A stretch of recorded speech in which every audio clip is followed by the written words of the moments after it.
आणि आता पुढे टॉपलाईन मोठ्या बातम्या। रिंग रोड भूसंपादनामध्ये बोंदूकरांचं कुटुंबियांना 3 कोटींचा मोबदला मिळणार। गबळणे आणि पाथर्डी शिवारातल्या जमिनीसाठी रक्कम मंजूर। पत्नीला 82,83,000 तर दोन्ही मुलींना 1,82,00,000 मिळणार। फायदा घेण्यासाठी दोन्ही मुलींची उपस्थिती आवश्यक। राज्यातल्या रेतूवाळी धोरणामध्ये आता वाळू घाटातील एकूण वाळू साठ्याच्या 10% वाळू ईडब्ल्यूएस घरकुलांसाठी देणार। महसूल मंत्री बावनकुळेंचा निर्णय। याआधी उत्खननातील 10% वाळू देण्याचा निर्णय घेण्यात आलेला। नाशिकच्या रामकुंडाच्या उत्तर तीरावरून भाविकांना प्रवेश बंद। कुंभमेळ्याच्या कामामुळे रामकुंड परिसराचा उत्तर भाग हा बंद करण्यात आला। धार्मिक विधी यशवंत महाराज पटांगण आणि भाजी पटांगणावर होणार। नागपूर मडगाव द्विसाप्ताहिक रेल्वे सेवेला केंद्रीय मंत्री नितीन गडकरींकडून हिरवा झेंडा। नागपूर ते गोवा प्रवास आता सोपा होणार। कोकण आणि मध्य रेल्वे थेट जोडल्या जाणार। प्रवाशांचा चांगला प्रतिसाद कायम राहिल्यास गाडी दररोज चालवण्याचे संकेत। रत्नागिरीमध्ये सलग दुसऱ्या दिवशी सीएनजी गॅसचा तुटवडा। महानाका या परिसरामध्ये पंपासमोर साधारणतः 450 रिक्षा उभ्या।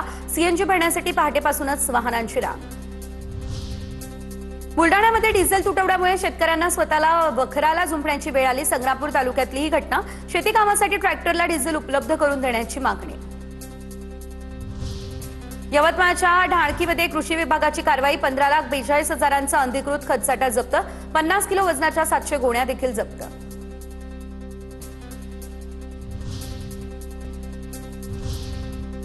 सध्या उकाडा प्रचंड वाढलेला आहे आणि त्यामुळे धरणं आणि तलावं अनेक ठिकाणी आटलेली आहे। बघूयात काय परिस्थिती आहे। राधानगरी धरणाच्या पाणी पातळीमध्ये यंदा घट। धरणामध्ये सध्या 32% इतका पाणीसाठा। भोगावती आणि पंचगंगेच्या पाण्यावर अवलंबून असलेल्या शेतीवर मोठा परिणाम। कोल्हापूर जिल्ह्यावर पाणी संकटाचं सावट। काळमवाडी या धरणामध्ये सध्या फक्त 4.5 टीएमसी पाणीसाठा। यापुढे धरणातील 3 टीएमसी साठाच वापरता येईल। करमाळा तालुक्यातील मांगी तलावात 36% पाणीसाठा शिल्लक। तर मागच्या वर्षी मांगी तलावामध्ये 40% पाणीसाठा होता। डाव्या कालव्यातून पर सेकंद 900 लिटरने मांगी तलावातून विसर्ग सुरू। गेवराई आणि अंबड तालुक्यातील अनेक गावांमध्ये गोदावरी नदीचं पात्र कोरडं। पिण्याच्या आणि जनावरांच्या पाण्याचा प्रश्न गंभीर। वारंवार मागणीनंतरही प्रशासनाकडून नदीत पाणी सोडलं जात नाही, त्यामुळे नागरिकांचा संताप। बीडच्या परळी बोरणा मध्यम प्रकल्पामध्ये 40% पाणीसाठा शिल्लक। तर वाढलेल्या तापमानामुळे पाण्याचं बाष्पीभवन मोठ्या प्रमाणात होत असल्यानं पाणीसाठ्यात घट। नागरिकांना पाणी जपून वापरण्याचं आवाहन। वाशिम जिल्ह्यातील काही लघु प्रकल्पांनी तळ गाठला। या प्रकल्पांमधून मोठ्या प्रमाणात गाळ उपसा सुरू। प्रकल्पातील गाळ निघाला, त्यामुळे जलसाठा क्षमता वाढणार। अक्कलपाडा धरणातून पांझरा नदीमध्ये आवर्तन सोडण्याची मागणी। माजी आमदार शरद पाटलांचे जिल्हाधिकाऱ्यांना दुसऱ्यांदा निवेदन।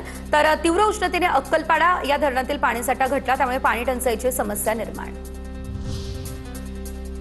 बीडच्या परळी बोरणा मध्यम प्रकल्पामध्ये 40% पाणीसाठा। वाढलेल्या तापमानामुळे पाण्याचं बाष्पीभवन मोठ्या प्रमाणात होत होतं, त्यामुळे पाणीसाठ्यात घट। नागरिकांना पाणी जपून वापरण्याचं केलं जातंय आवाहन।